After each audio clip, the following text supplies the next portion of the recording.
Hey, fellow babies, welcome to Ukraine Update here on the Shills, the show that takes your Russian propaganda and stomps it down on the curb like so many, I don't know, freaks from the 80s or something. I didn't plan this one out very well, but we're going to turn it right over to Operator Starsky here with a little stinger, and he's going to introduce our awesome guest.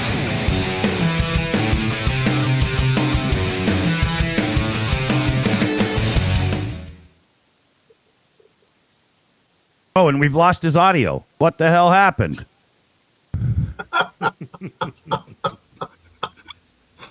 Okay, we'll try this again. No, he's still got nothing. Try now, dude.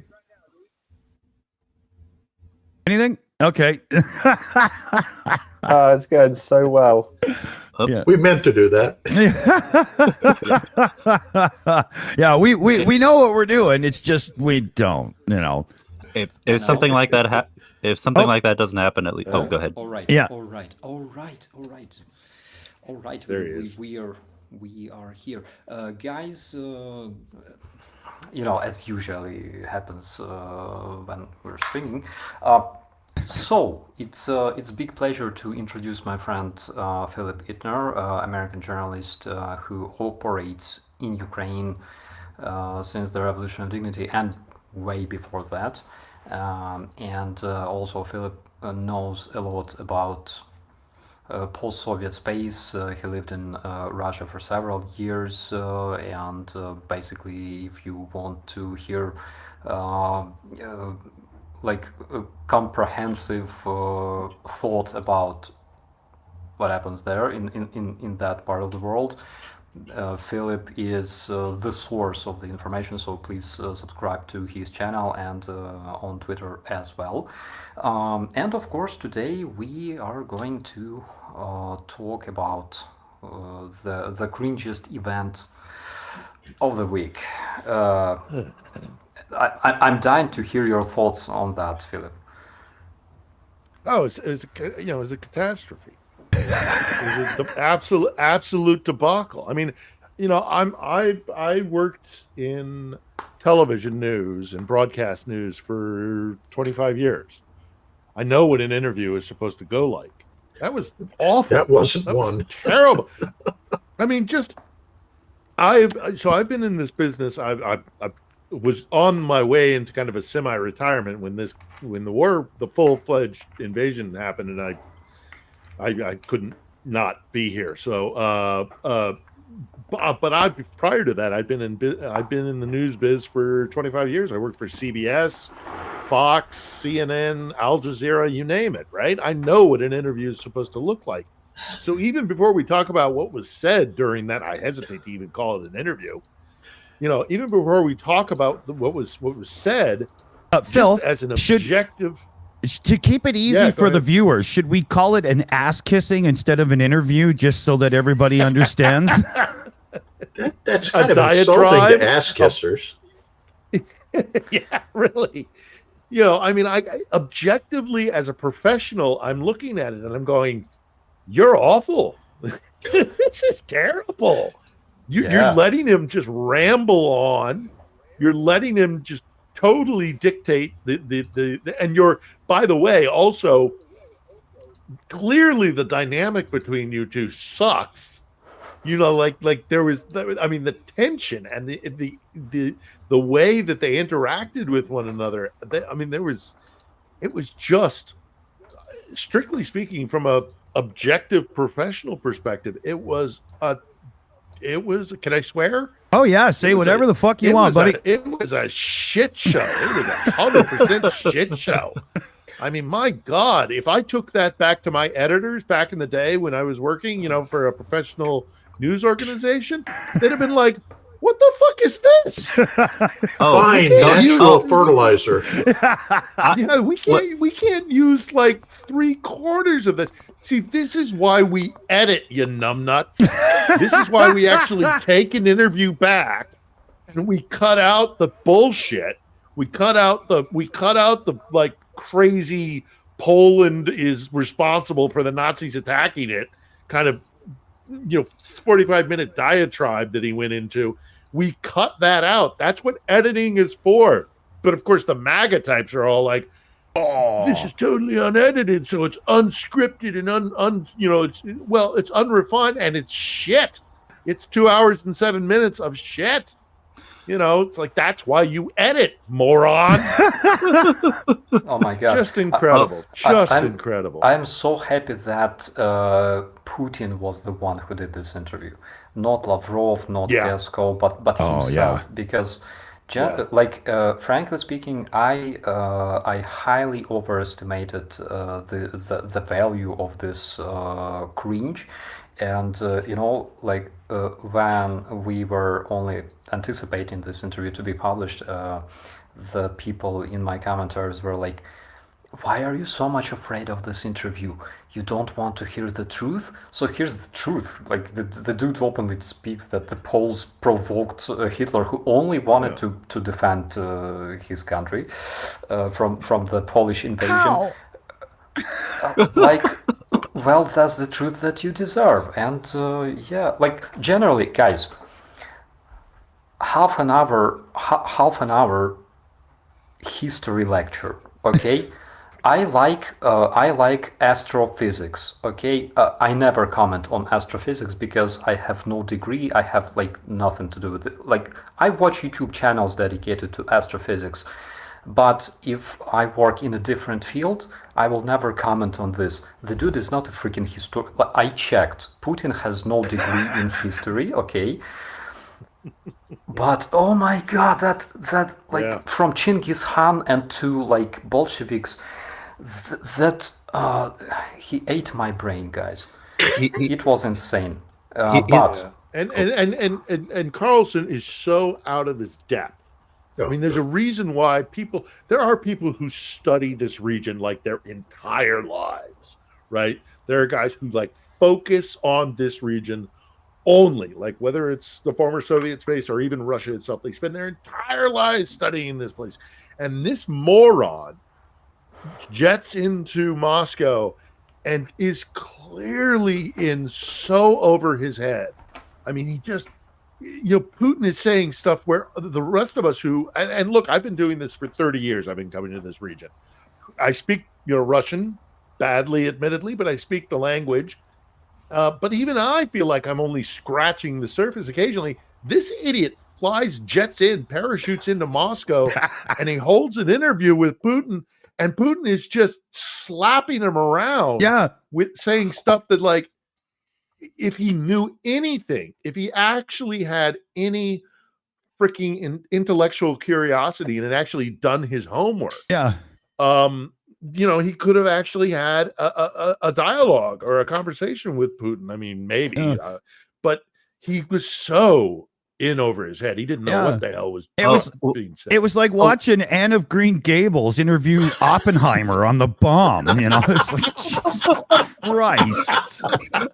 I like your little insert of Canadian history there. I had to. And it wasn't even, nothing came out of it, obviously, and I'm not surprised by that. I think we all kind of anticipated that he was 99% chance he wasn't going to say anything. He said a couple of things that I guess have kind of hooked people's interest, but he didn't break any new ground, not really. He could have asked without it being seen as antagonistic or combative, hey, you've been indicted by the ICC. What is your response? Give him the opportunity to answer that question. That would have been newsworthy. That would have been a decent, respectable question that wouldn't have pissed off Putin. He could have done that in such a way that he wouldn't have aggravated Putin or the MAGA types or the pro-Putin types. Yeah. He could have asked about, hey, you've been indicted by the ICC. You can't travel. That's weird for a world leader, isn't it? Why do you think they did it? What is your response? Totally legitimate question. Totally manageable question. Yeah. He could have asked, to ask questions. Yeah. These are the questions that should have been asked. But instead, he goes in there and asks these most obtuse fucking questions that are just like, man, I think, and he's leading Putin. He's definitely trying to make Putin say, you started the war because NATO expanded east, right? Just Vladimir, just say it was NATO expansion. Come on, man. Play ball. That's what the audience wants to hear. Yeah. But instead he gets back in 1642 when, for fuck's sake. Well, and this is something I've got more than one article pulled up here, criticizing the interview and both Carlson and Putin's performance. So, because it really was a performance. One thing that I gotta ask, though, because, obviously it's a propaganda piece. Do you think that its target is more for the internal Russian population or more toward the alt-right, the MAGA, that sort in the States? Or kind of I think it depends on who's speaking at any given moment. I think when Carlson's talking, he's talking directly to the MAGAs. When Putin's talking, he's talking to his domestic audience. And that's one of the reasons this was a shit show, is because mixed messages. They weren't meeting. They were going in opposite directions to some extent. Yeah. Mm-hmm. Yeah, no, I agree with that 100%. Yeah, and also in addition to that, I think there was one aspect that Putin was trying to message to the West, and that is this whole, I'm being reasonable. I'm willing to talk about a ceasefire. I was willing to talk about a ceasefire at the beginning of the war, which is, of course, a blatant lie. You can't be willing to talk about a ceasefire as you're marching your people in at the same time. This is the dumbest thing I've ever heard. Yeah, we have to remember, and I made this point on a podcast that I was on earlier today. Is that we have to take ourselves back to when that supposed ceasefire and the Boris Johnson trip, when that happened. That was 10 days or something after the liberation of Bucha. When we saw a fucking war crime and mass murder in Bucha. Do you think Ukrainians were in any mood to see a peace talk going on with Vladimir Putin? I mean, if Zelensky had actually said, yes, let's talk peace, I think he would have been kicked from office. I really do. I'm not being hyperbolic. I mean, there were bodies on the streets of Bucha just 10 days before. And then the Russians are going to suddenly be like. And the other thing, there were two other aspects of this that pissed me off about, and especially now that it's getting traction within the MAGA types about Boris Johnson squashed a peace agreement. Boris Johnson, and this is one of the good things about being here during this entire war, is that you have this memory of this period of time. And Andre, Starsky, you'll back me up with this, I'm sure. Boris Johnson openly came here and said, I am bringing with me satellite imagery that cannot be transmitted. I must physically come to Kiev to show you that the Russians are not holding, they're being disingenuous. They are not interested in a ceasefire. They are reorganizing for a strike on Odessa. They are using this period of time to reformulate and strike. That's what Boris Johnson came to show Zelensky, and that's why it was, fuck that, we're not going to have a ceasefire. And then the other point that I want to make, and don't let me get on a soapbox too much here because I will go on, but the other thing that I mentioned about that is when Putin says, and I couldn't believe he said this, he said, we were so concerned with the ceasefire that as a show of good faith, we pulled back our tanks and our forces from north of Kiev. I've been to Hostomel. Starsky was kind enough to host me one time when I went to the airport. I've seen the graveyard of rusting Russian armor and tanks and helicopters and all the rest of it. I've spoken to people who fought during that period of time. They didn't withdraw as a good faith, a show of good faith. They withdrew because they were having their asses handed to them. Yeah, absolutely. That pile Bordering of on a vehicles rout. is still there. The pile of vehicles is still there, even though it's 10 times smaller than it was, but it's still there. Yeah, it's but the MAGA types will gravitate to that. I mean, I see the one thing, because I think there's a lot of cope going on the MAGA side of things, and on the Votniks and the Tankies, because I think in their heart of hearts they know this was a fucking debacle, but they are hanging their hat on this ceasefire thing. And the fact that the West is we're the problem. And he said and also then to back that up, he said if you guys stop sending weapons, this will be over in a week.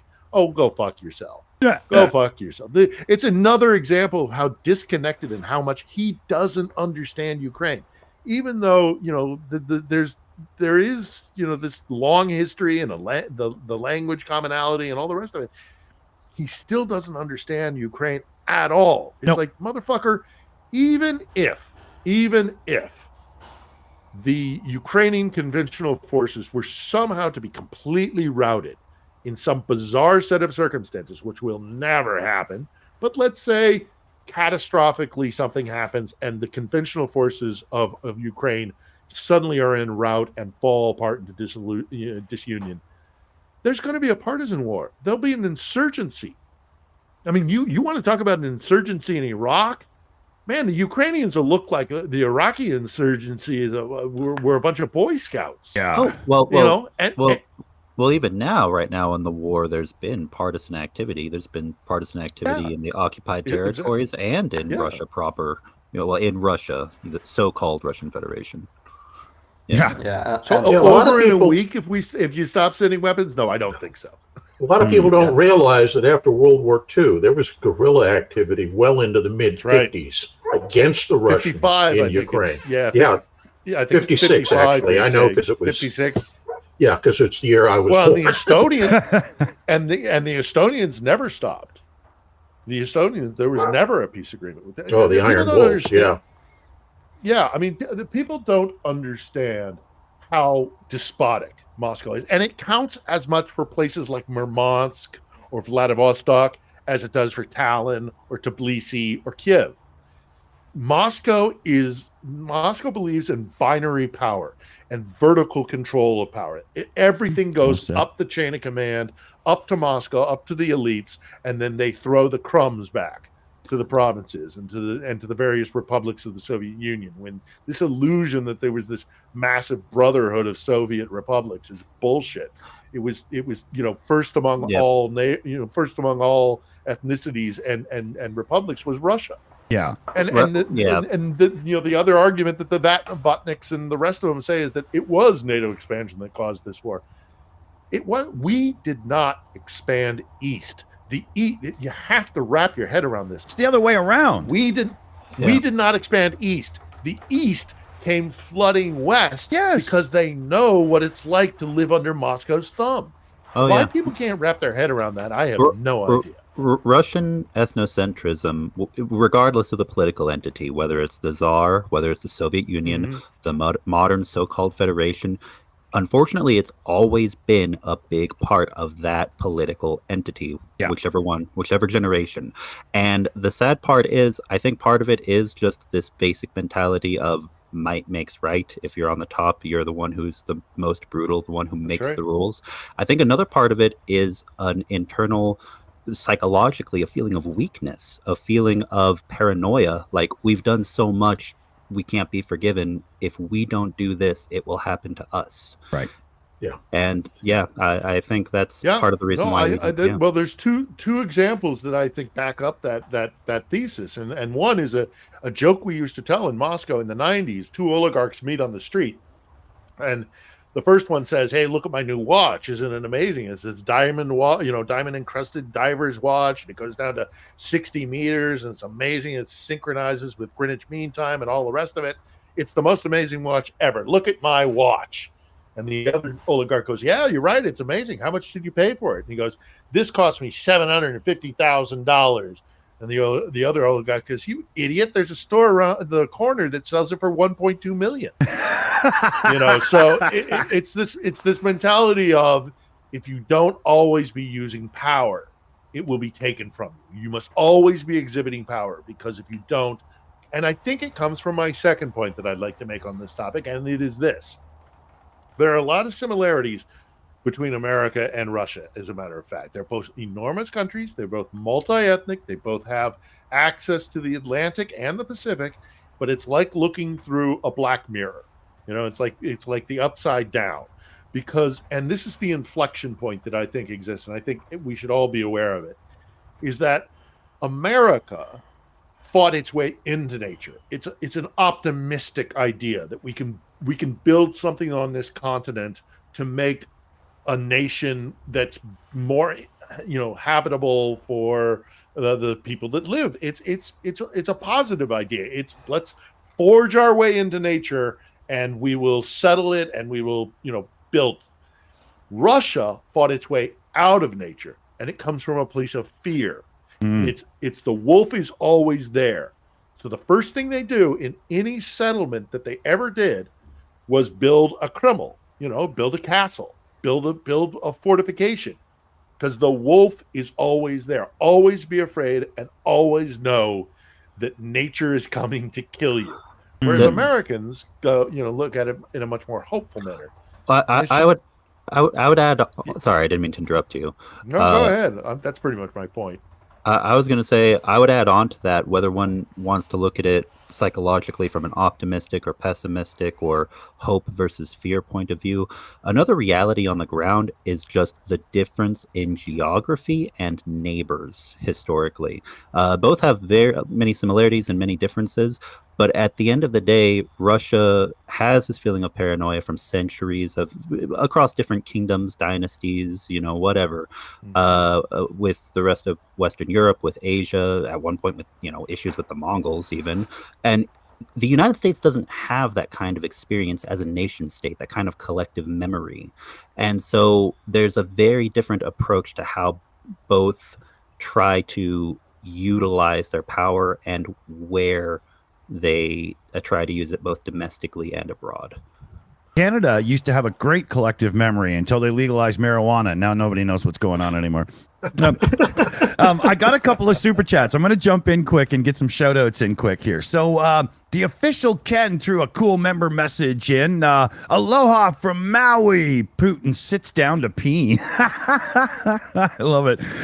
Crazy Cat 1 came in and gifted a Shills membership out. Thank you so much, Crazy Cat 1. We love gifted memberships around here. Here, we'll get the fireworks going. There we go. And then Stephen Walsh comes in with $100 super chat. Thank you so much, Steve. He's like the god of super chats around here. When Russia lost the Crimean War, they sold Alaska for a few million. When the Russians lose this war, what are they going to do? What are they going to sell? Priceless. The rights to Ukraine, presumably. Yeah, that's like selling Big Ben just because, Yeah, and I wanted to go back to something that was mentioned earlier about this whole thing of, they view it as a situation of NATO came and stole all the border regions from them, as opposed to, as you said, doing it the other way. But they literally cannot conceive of why those nations would ever want to go to the West because they're so benevolent to these occupied countries. No, seriously, that's the mindset they have. And it's so antithetical to our thinking that we can't understand that they really, truly believe that. Yeah. I got one last one to get in. Deep. That runs really deep. Oh, yeah. Sorry, guys. One last one. There was a direct donation, and again from Stephen Walsh, and it was $130 thrown direct in through donation. So thank you so much, Stephen. And it was the great message that everybody should hear on this day. Happy Saturday. So, yeah. Thank you, Stephen. Thank you very much. And sorry, I can duck out now and let everybody chatter a little more. I would like to... Commander, I think you're 100%. I'm sorry, Starsky. I just want to quickly follow up on what the commander just said there. I think I like to work in analogies, and I think you're 100% right. And I think that runs really, really deep to the point of it not even being conscious. I equate it with an abusive marriage, that was forced on somebody, and it's been a toxic marriage for decades, and the abused spouse, because my Ukrainian friends don't like me to assess sex to this different spouses, but the abused spouse has finally said, that's it, I've had it, I've tried packing my bags and leaving like 3 times before, but this is it. The bags are packed, the taxi is at the sidewalk with the handsome new boyfriend in the form of Brussels or DC standing there waiting, with the door open, and the abusing spouse says, I'm going to teach you how to love me again. If I can't have you, no one can. And they don't realize that. Absolutely. They don't realize that once you, like in a toxic, abusive relationship, once you start laying hands on, you cross the Rubicon and it's over. Like I was just down in Odessa recently, and they're never going back. They're never going back. It's done. You know what? It's over. You know what Phil just reminded me of? Starsky, I don't know if you remember a few weeks or months ago, over a super chat on your stream, I asked you for some personal advice about a toxic relationship I had. Maybe we need to get a copy of some of those resources that you gave me and send them to the Kremlin. Well, the only advice that I can give in such case, and this advice was also given by different people, different professors that studied the problem of toxic relationship and things like that. Run the fuck away, like save your life. Run as fast as possible. That's the only thing you can do. So basically, that's it. That was the exact advice you gave me. and I took it, and I appreciate it. Yeah, run, Forrest, run. Get the hell out of Dodge. Oh, that's funny. So let's see here. At this point, we should probably switch over to Dave quick, because I bet we've got lots of stuff from the viewers and a few questions we could get to here. How's it looking over there, Dave? Yeah.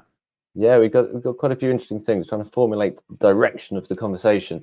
Our little poll, I believe, got at least 200 votes. 80% of people thought Tucker Carlson was fuck no. I know. Inappropriate. Got to get his name right. It's Chucker Farrelson.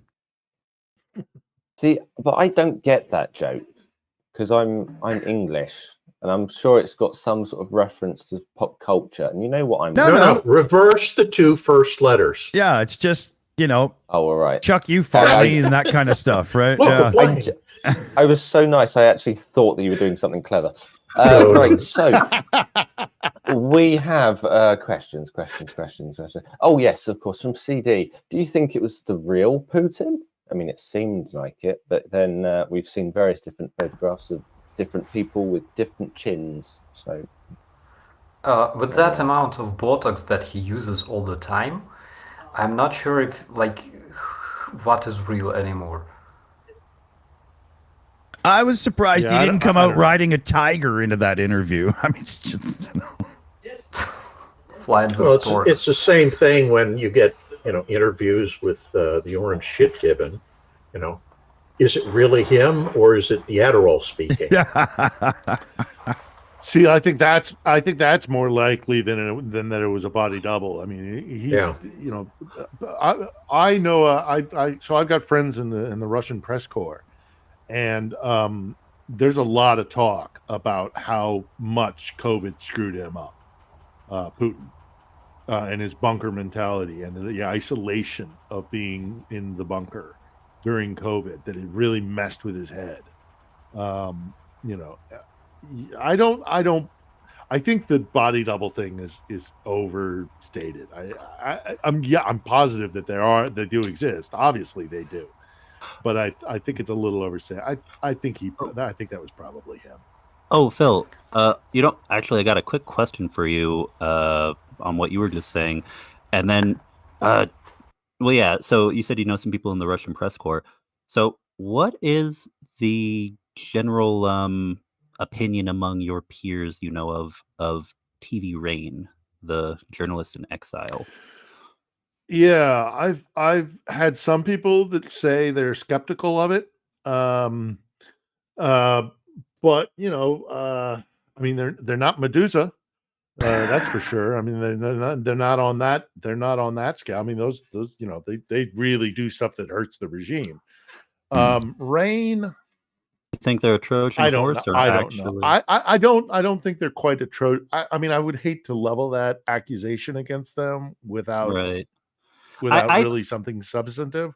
I've What I also, can yeah. tell you, is my opinion of them is that, and I hate to be a jerk about this, but it's just a fact of the matter is that, the people who fled Russia, um, are living a very, they're lucky. They're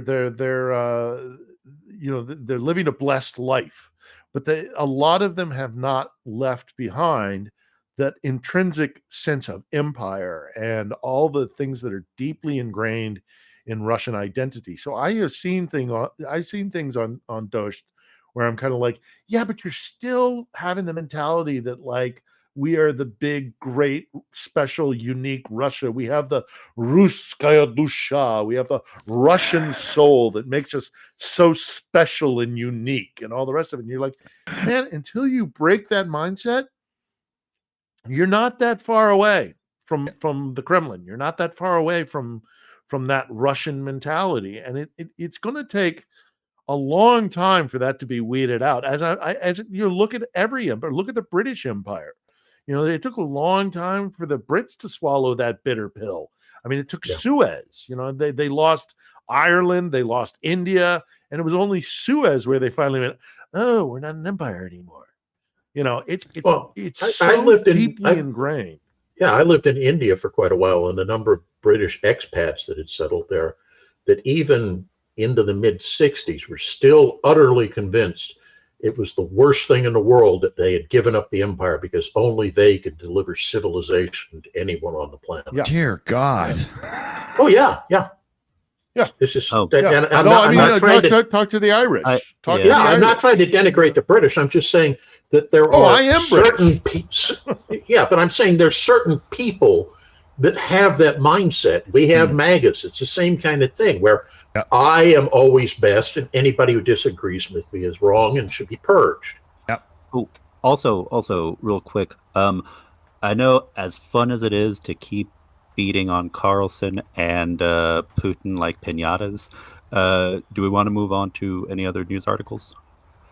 I would like to mention one very important thing, actually two very important things from this interview. One of them was Tucker Carlson mentioned Evan Gershkovich. So while I was expecting this interview to happen, there were a lot of criticism in the commentaries. People were saying like Tucker Carlson is just a journalist who does his job. We believe in freedom of press. And I'm like, what the F are you talking about? There's no freedom of press in Russia, first of all. And second thing is that Ivan Gershkovich, the correspondent of the Wall Street Journal, is in the Russian prison, while Tucker Carlson has the privilege of taking the interview with Huilo, right? And another thing was like if you cut all the bullshit that was told in this interview, it can be summarized to just two messages spoken by Putin. One is please stop supporting Ukraine with weapons, and please force Ukraine to negotiate. And why it was spoken, why he talked about it, is because basically this is the very reason why this interview was made. He spoke about things that he considers crucial and things that make him feel really worried, really concerned, because if Europe and the US and the rest of the world keep supporting Ukraine with weaponry, sooner or later, Russian industry, military industry, Russian economy will collapse because they cannot compete with the rest of the world that have combined GDP that is 40 times bigger than in Russia. Okay, and another thing is of course negotiations. Why? Because Putin doesn't know himself how to end this war. He started the war being convinced that just 2 weeks Ukraine collapses, and no, didn't happen, and he doesn't know how to end it. The further into fighting, the more vehicles he loses.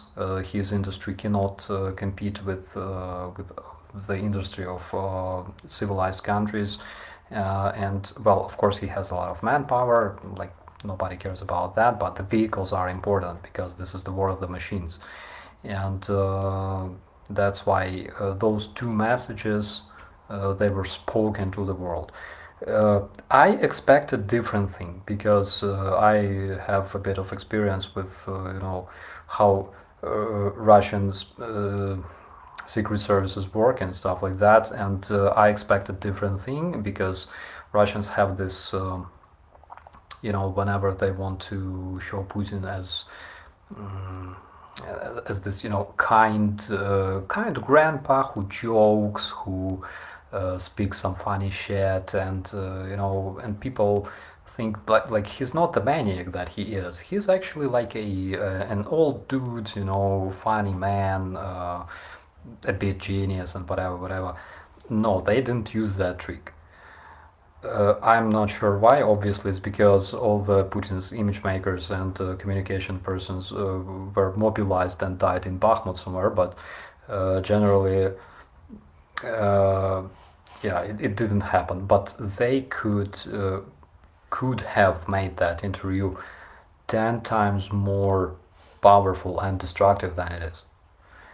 That's why I'm so happy that apparently Putin decided to work himself to Yeah. Yeah, I'll hold just. on. Oh no, We're- go ahead, Commander. So Yeah, we're I was getting going to say, Oh, go ahead. he had almost a unique and wonderful opportunity from his perspective here, because he had a mouthpiece who was going to give him all these lowball, easy to answer type questions. He could come across the Western audience as a reasonable person and undermine the Western cause, particularly as we're going into this election cycle, all of that. And instead, there was just this giant spreading wet spot on his crotch the longer the thing went on. It was abysmal. Yeah, I'm eager to move off of this topic because actually, it's this. We're not going to remember this in 2 weeks time, In which a is week. important. In a week, this is going to be out of the news cycle. This was useless. This will be forgotten in no time. The news cycle will move on. But secondly, I mean, there are a couple of things that I want to talk about before we move on, because I think it's worth mentioning. One of them is that we can't let Elon Musk escape some of the responsibility for this as well, for giving this platform on X, and the fact that the whole perspective was, well, we're just giving freedom of speech. Don't we want to hear from Putin? I mean, what are you afraid of, sort of thing. On the day that it was to be released, I did a little experiment. I listened to sometimes you need a little bit of a chuckle, especially in circumstances like this. So I listened to a comedy podcast that kind of skewers American history, and they did a deep dive into Musk, and they did a podcast about Musk and his family and how fucked up this dude is and how fucked up his family is. Like, Dick, you probably do you know he was part of this technocracy movement in Canada, where they we'll get rid of names and we'll have binary code numbers instead of names and this crazy shit. We did a dive comes into from that a once real- on the channel, and he's a proper Yeah, freak Musk is- sometimes, man. Yeah, Musk is really fucking nuts. Oh yeah. So I put out. Yeah. Oh, So no. I put out on the day of the release of the interview. I said, okay, if you're all about freedom of speech, here, this is an interesting link to a podcast that skewers the hell out of you. And wouldn't you know it, nobody saw that link. The algorithm repressed it. The algorithm continued. I put it on all. I was like, for 2 hours, I was just going on every MAGA, everywhere. I was just bombing everywhere with this thing. Nobody saw it, and I was like, nobody's responding to this. Something's up. Like, not even bots are responding. And so I got in touch with like my friends, and I was like, hey man, I'm going to post it. You tell me you see this. So Elon Musk is all about freedom of speech and all the rest of it, unless it's something that's critical of Elon Musk. Go fuck yourself, Elon. Yeah. Oh, and by the way, we could talk about Starlink. Oh yes. And then I'm sure we'll. But just before we close this chapter on the interview or whatever the hell it wasn't an interview.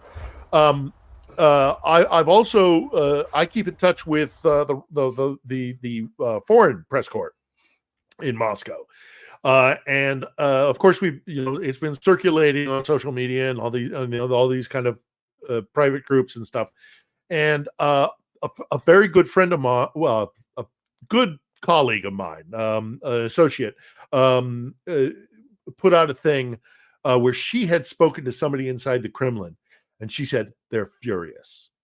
They're furious at Carlson, that it came off so bad, and that Putin came off, because at the end of the day, no matter how much prep they did, no matter how much like trying to get this information, that they were trying to get out and organize it for consumption, at the end of the day, it all does come down to two men in two chairs in an empty room having a conversation, and it went really badly.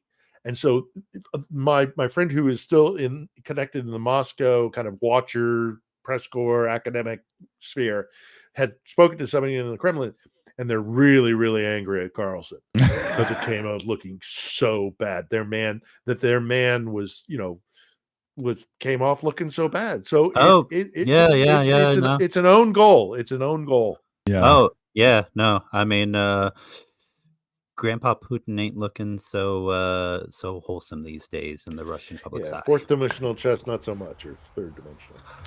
One thing I wanted to mention is that Putin is he knows about rhetorics. He knows shit about rhetorics. He can talk, but he's not a professional speaker. One way or another, he's a mean motherfucker. He's a cunning motherfucker, but he's not an opinion maker.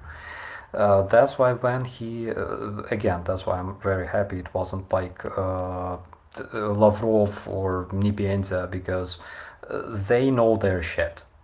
Or Solovyov, because the interview with Solovyov would be much more devastating than this one. Yeah, so I mean, he's an ex-KGB mafioso, so I understand what you're saying. Yeah. I mean, I remember the days when he rose to power and he said stuff, we're going to hunt the Chechens down and kill them in the shitter, in the outhouse, and everybody went, whoa, he's not. He's a blunt object. He's not, nothing subtle about the man. Oh no, nothing subtle. Oh, nothing subtle about the man. Speaking of Musk, though, and Starlink, I think that's a perfect segue into this article we have here from Euromaidan Press. Russian armed forces use Starlink terminals in Ukraine, sources say. Elon Musk's company, once hailed for aiding Ukraine, now allegedly helps Russian invaders as well. Yeah, bro. I wanted to talk about this as well, because we received two major news from Donbass. First update is that the speed of Ukrainian Starlinks went down dramatically. I saw screenshots showing the speed of the connection speed of approximately 3 kilobit per second, which is nothing. And another update is that we have proofs that Russians received Starlinks from, I think, Emirates, that were already activated, and they keep actively using them. There are several videos showing Starlink antennas on the buildings occupied by Russians that are being improved later by Ukrainian drones, but still. So this thing is concerning.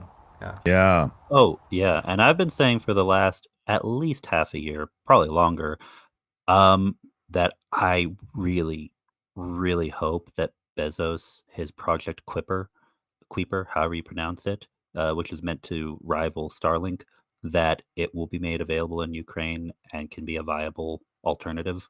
Because just everything. I've personally said I don't like using Twitter. I'm wary to even. I'd rather use something else, even if it's a little smaller, to build up a base, because I don't want to give any more power to Musk. He is a snake. Been proving it. Yeah. But in this case, you see the difference between normal people and people who dedicated their life to things like verbal wars and hybrid warfare, informational warfare, etc., is that if you don't speak, someone will speak instead of you. So if you are not present on Twitter, somebody will be present there instead of you, and that's bad. Yes, you are right. Exactly. But it and is. That's, But it is. oh, It. go ahead. But Twitter has. I mean, Twitter is now getting to the point where it is so infected by MAGA world and just the crazies, the the worst of the worst, that I question the efficiency of it as a platform. Full stop. I get where you're coming from, and I agree, and I still use it, but I've stopped posting by a significant factor because it's just. For professional projects, it's still important, but for personal use, I don't like using it for my own personal accounts. At the end of the day, the way that I look at Twitter is like this. It started as something else, and over the years, like if you look at the alt sites, if you look at things like Rumble, or you look at Odyssey, you look at different groups that are using, instead of Patreon, because they get kicked off of Patreon, they go to things like oh shoot, what's the name of it? Star. Is it? Well, regardless, you know what I'm talking about. Yeah. The alt-right social media and fundraising platforms, and there's several of them. There's a few dozen. They all create their own little echo chambers of small fringe communities of a few hundred or a few thousand, maybe up to 1 million on a given site or platform. With Twitter, though, it's like these other fringe groups have hijacked it so intensely that now you have one of those with some of the worst content you can imagine, and it's one of the most popular sites out there. So you can't ignore it, but at the same time, but at the same time, especially with the management being the way it is, how do you reform it? How do you combat it? Yeah, it's either got to be, fundamentally changed or returned to what it was prior to the Musk buyout, or it's got to be dismantled. Really, it doesn't work. It's not. I get very little benefit from it. But I understand Starsky's perspective. Yeah. So no, same here. And look, I'm still on Twitter, and I still, because I'm on Twitter with like the embassy of the the U.S. embassy in Kiev posts on Twitter. So I still derive a benefit from that as a news feed, but I'm sure I could find an alternative. And I just want to mention one quick thing about the whole Starlink debacle, and because Starsky is absolutely 100% right. I mean, it's just disgusting what Musk is doing with Starlink. And when they were caught out with this, they immediately went with they were bought in Dubai, and they're using that was their dodge, their initial dodge to protect themselves. But then the immediate response that I had was, well, yeah, but if you can shut off Starlink for the naval assault that Ukraine was engaged in, and that we found out about, if you can geolocate these terminals and switch them off, then I don't care if the profile or the device was bought in Dubai. I don't care if that's where the account is. Yeah. You can geolocate them in Russia or in Russian forces internally within Ukraine and switch those off. So that doesn't wash with me. Yeah. You're absolutely right. Musk is a very, very troubled man who, if he was just any other private citizen or whatever, just go get some therapy, get some help, buddy.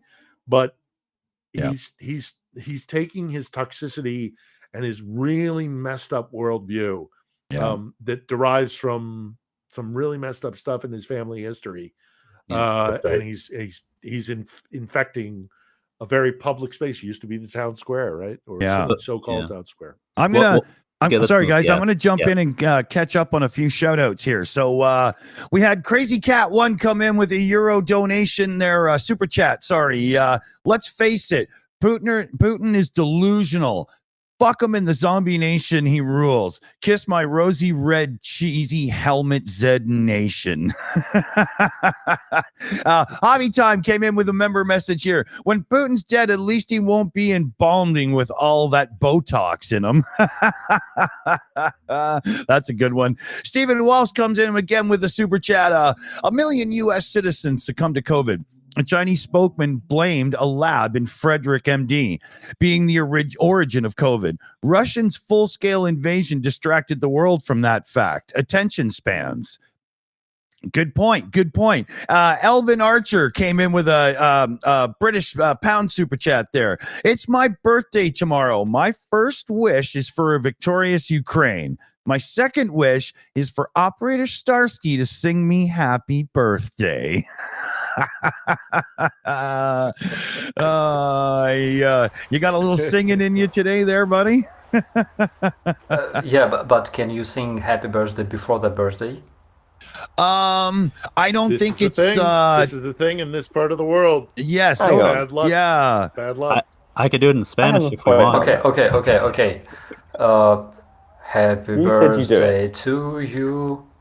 Happy birthday to you. Happy birthday, Elvin Archer. Yeah.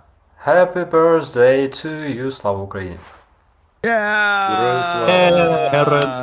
Молодцы. I spent 10 visits with those vocal courses, and that's what I have. Money well spent. Yeah, absolutely. I spent I had to sell my car.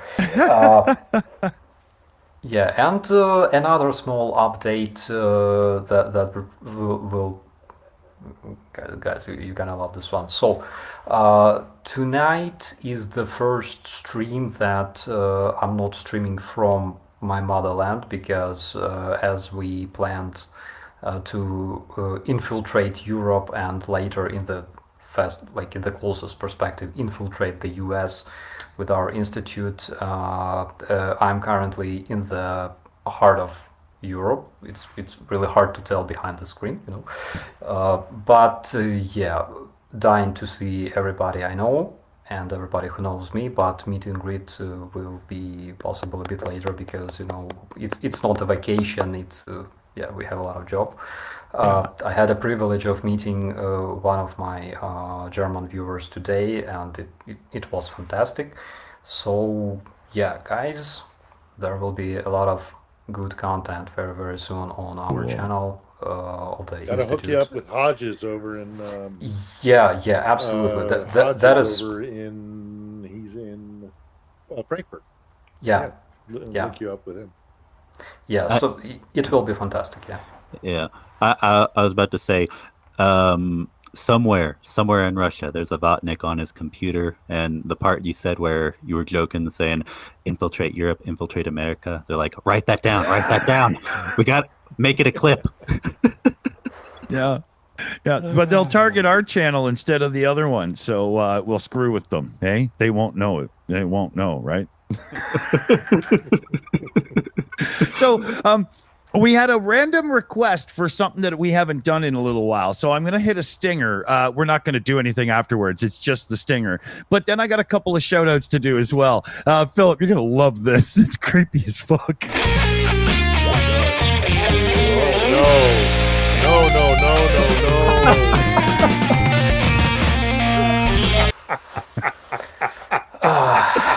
Classic. I wasn't prepared for this. Okay, I'm not sleeping well tonight.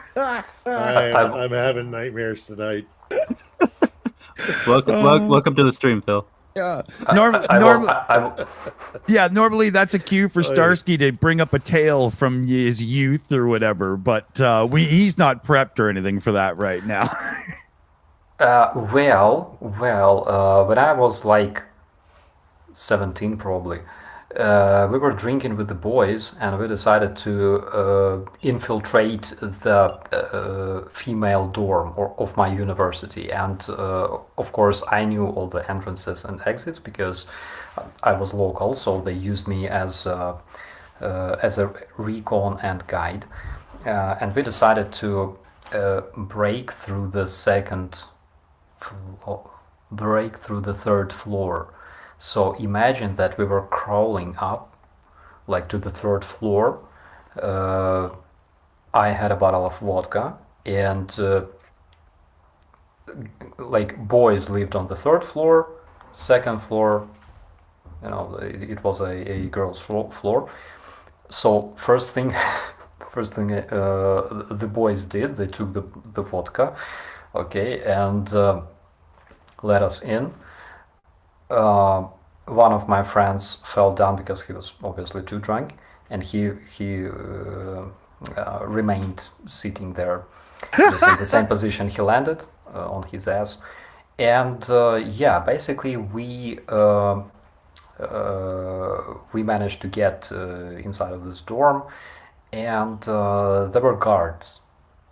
I met like the girls I knew from my group, my group mates, whatever. So the guards came in, and I pretended that I also lived in this dorm, and I was like standing there on the kitchen frying potato. Yeah, and I completely blended with the environment. Other guys were not so like it. Yeah, but I think after like 2 hours, we left the area. We were forced to leave the area, and we found my friend sitting in the exact same position because he couldn't get up. So it was kind of fun. That's the story, guys. Don't drink. It's bad. It's like hiding behind a little thin lamp in the corner of the room. See that right there. This story was a PSA. Don't drink. Don't drink. That's Except funny. For some good Ukrainian beer. I got a lovely place around the corner that does lovely craft beer. Sounds good. Sounds good. With that, I got one more article here. We could do, I guess, as a palate cleanser. Change one second here. Yeah, let me finish a couple of these shout outs and then we'll go to that article. So Terribly Honest Tom threw in a $5 super chat. Love the name. Thanks for helping keep Ukraine and Ukrainians in media circulation. It helps counter all the random bullshit that gets spouted.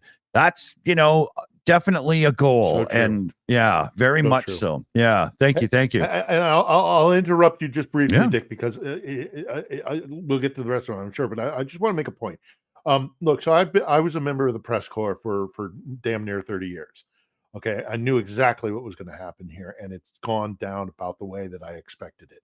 They have found a new shiny object, and they've let. I have gone up to the Intercon after October 7th. I went up to the Intercontinental Hotel, which was the center of the press corps here. Mm-hmm. It's vacant. I spoke to the people who work there, and it's the press corps has not done a good job with this conflict. They only skirt on the surface. They only go to where the bang bang is. I'm painting with a very broad brush here, but as a former member of the press corps, I'm disgusted with the way they've covered this war. And you're 100% right. We need to keep it in the spotlight. So venues like this are really, really important. And we got to keep talking about it because they will ignore it if it's possible. Yeah. The new shiny object in Gaza is sucking all the oxygen. Yeah, very much, right? Very much. That leads to an interesting question I have for you, Phil. Do you think that what happened in Gaza was at least nudged to occur by Russia? Short answer, yes. But Dick, do you want to finish up your shout outs? No, go ahead, and then I'll slip back in. Yeah, go ahead. Okay. Yes, I do. I do 100%, because if you were paying attention, Hamas sent a high, basically their command to Moscow. We know of at least 3 public visits by Hamas in the run up to October 7th, where they came in, and it's very clear that they were supported in the some of the weaponry that they got. There's not a doubt in my mind that I don't want to overstate it, because I don't think that the GRU or the Kremlin were pulling the strings. I don't think they had to actually be too proactive, because Hamas had I think already made that decision when the idiot, the former orange moron president decided to move the embassy to Jerusalem. If you look at the time frame of October 7th, they kind of make the decision to do an attack like that because of what Trump did. So it's this knock-on effect that leads to October 7th. So I don't think they orchestrated it, the Russians, but I'm pretty damn sure that they were involved and they facilitated it. Sure, because it plays into their hands. It distracts. Yeah, it's shipping Lenin and the Seven into Finland just before the exactly fun starts. Good you don't make it happen, but you facilitate it. Yeah. We've got to give Operator Starsky a second here, because he's on absolute minimum power and minimum time at the same time now. So yeah, friends, I just wanted to say thank you for staying with us tonight. I will probably GTFO real quick, because my iPad is discharging very, very fast for some reason, and I'm almost at 0 charge right now. So, Phil, my friend, I will leave you here with our Shills family, and I will be saying thank you, and I will be saying good night to you, my friends. We'll see you later, and as always, be safe. Awesome. Take care, brother. Love you, man. Bye-bye. See you. Stay in touch. All right. Always good to have Starsky on the stream. Exactly. There we go. I just rearranged our bubbles so it all works there. So here, give me a second. I'm going to get caught up because a couple more came in. And if I get too far behind, we're screwed. So, hey, MJ threw in a member message. Oh, shoot. I should have read this one before. But Starsky, thank you for how to be defender of Ukraine toolkit. Yeah. That's a good shout. Good shout for sure. Ozzy T, happy birthday, Elvin Archer. Hey, love it. Awesome. Getting some birthday love, Elvin. Love it. Ryan came in with a $20 super chat. Other than Dunk missing what is an all-star panel today, agreed. Donate this wherever it helps most. Cheers, Starsky. Love my Starsky NAFO patch. Oh, cool. Yes, in the Boom Boom Fund it goes then. Thank you very much, Ryan. Ohms came in with a member message. Blank is a crazy man. Censored. I'm gonna put Pootler in there. Let's fill in the blank, and hopefully I've landed that one properly for you. Elvin Archer comes in again. Oh my God, thanks, Starsky. That's the best present. Awesome. I hope you have a great and successful trip in EU, US, Slava, Ukraine, Herom Slava. I will send that over to him in a text so that he gets that, because not fair that he missed. And then Stephen Walsh comes in with a $50 super chat. Yes, the tactics were learned from somewhere. The somewhere is Russia. I should have got that in when the conversation was up. That was perfect. Yes. Well said. So I think we're caught up, and we can go to Secular Sakai here, because we had an important thing to bring up. Oh, well, actually, I had a piece of palate cleanser news before we went on to serious subjects. Even better then. But then we went to serious subjects, so I guess I'll bring this up, and then we'll shift gears back again to discussion of the war. This is Ukraine related. So we have here Chernobyl's mutant wolves have evolved anti-cancer abilities. Yeah. The wolves have altered immune systems similar to cancer patients undergoing radiation treatment, which is quite interesting. Mhm. Isn't this? I once caught a fish that was this big. Like it is. Yeah, right, exactly. So now, as far as, let me go ahead and take a look at the rest of this article. Because before really going into with anything scientific, I always want to find the original source to whichever institute actually did the study, and ideally in English. But of course, Yeah. international scientific community, sometimes you have to do extra digging. Well, while you're hunting for it, I've been out to Chernobyl. I went there for, as Cool. mentioned, I was there for the, I want to say it was the 25th anniversary or the 20th anniversary. It is so bizarre. It is so weird, that spot. It is because it was evacuated so quickly. It's this weird ghost town where it's like Soviet like coloring books and textbooks are still on desks collecting dust. It's Wow. it's like this caught in amber feeling of the place. It's just freaky. It's really unsettling. So the fact that they sent their soldiers in there, the Russians, during the initial stages of the invasion, and then had them dig in to the soil, it's like, I mean, we all know they don't care about their soldiers, but I mean, like, that had to have been like, if you're a Russian soldier and you're like surrounded by all this bizarre kind of like eerie kind of stuff, and then you're being told to dig in, I mean, it's just messed up, man. Yeah, I can't see that as something that would be a morale booster. Holy, right? No. Well, Yeah. if Did you find this it? is, well, I found the Society for Integrative and Comparative Biology. And so I would have to start, like I said, I'd have to start digging to really find the exact source. If it is true, it's fascinating. But if anyone who's listening wants to go and do their own digging, because I always encourage people to do their own fact checking, not just rely on anyone who you listen to. It is SICB is meant to be the organization that put forth this research. And what the article says is that new research shows that the population of wolves living in the Chernobyl exclusion zone, CEZ, is genetically different from their counterparts outside of the region. Remarkably, the irradiated wolves appear to have developed protective mutations that increase their odds of surviving cancer. And this was something that was covered by Kara Love, is the name of an evolutionary biologist and exotoxicologist at Princeton University who has been studying the wolves of Chernobyl for a decade. So sounds like there's some credibility there then. Yeah. Princeton's no joke. Yeah. Interesting. Again, I'd have to go digging for the rest of the sources, but yeah, I mean, what do you guys think about this? If this is true regarding what it could mean for research into human cancer patients. That's interesting.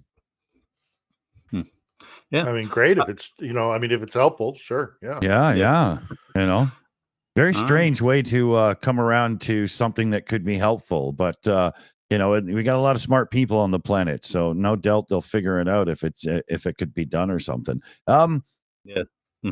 Yeah. So let's see here. I have a thing I wanted to bring up. Please. Last week we spoke about the potential relief of oh God, I'm blanking on his name. Starts with a Z. Anyway, the former commander of the Russian army. Zaluzhny. Or Zaluzhny. Oh, no. Ukrainian Zaluzhny. Army. Zaluzhny? Yeah, Ukrainian. Yeah, Zaluzhny. Mm-hmm. He's now been replaced with, Starsky or something like that? Yes. This fella. Yeah. Yep. There was this fella right here. Right. There was discussion last week when I brought it up, and he said, oh, no, the press is blowing it out of proportion. It's not going to happen. It has happened. And I know that Zaluzhny had enormous popularity in Ukraine for everything he's done since the start. I'm wondering what your opinion is on the fallout from this change might be. Well, I mean, I think any kind of extreme response, that the window of that kind of thing happening has come and gone.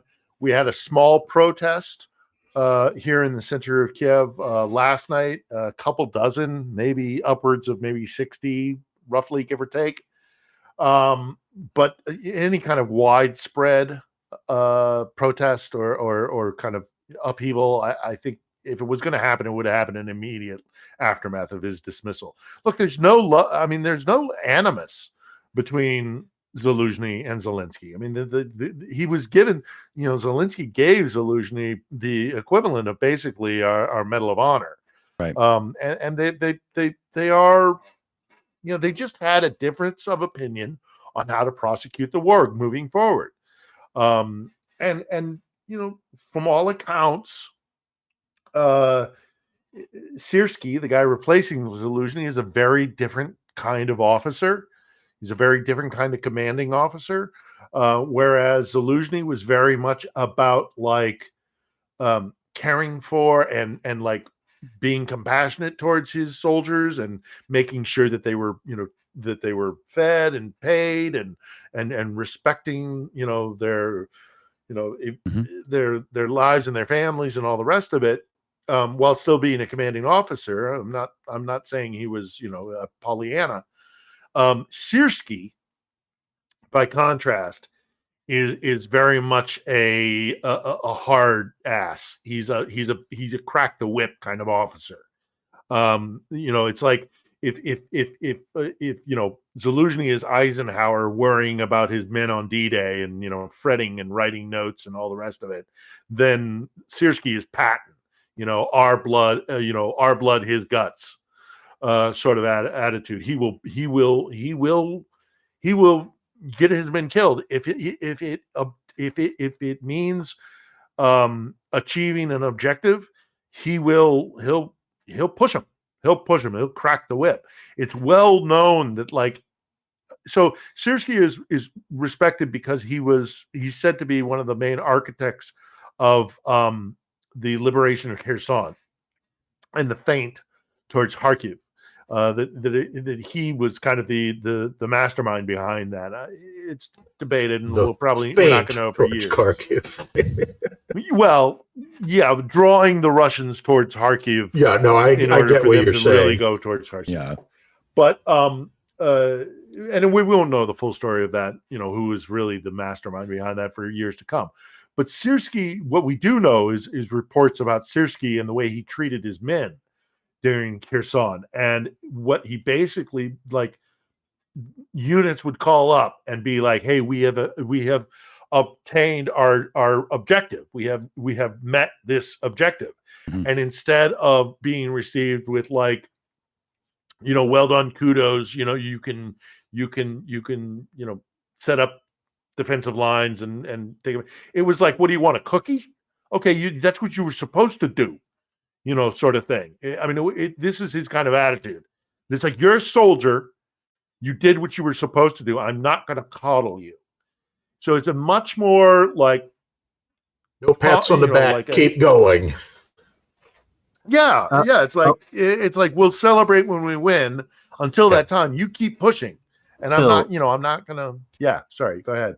Yeah, let me ask you this. And I think this is kind of unavoidable for any country, most especially in a time of war, especially a defensive war, where military commanders kind of take on a almost mythic celebrity status. Do you think that his reputation of a personality like that will help or hurt the recruitment drive for 500,000 soldiers? It depends on if he's effective on the battlefield.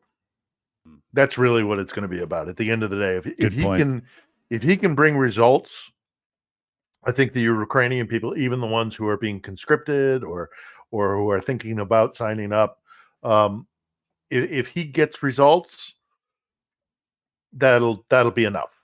That'll be enough. And it's the old adage and- of success has 1,000 fathers and defeat is an orphan. Yeah. Yeah, exactly. And I think there's one other thing to mention about Zaluzhny, and that's this. And I heard this from a lot of people when it was becoming, finally apparent that yes, this really was going to happen. Was that we like Zaluzhny. We have deep affection for Zaluzhny because he, in our darkest hour, he was there. Yeah.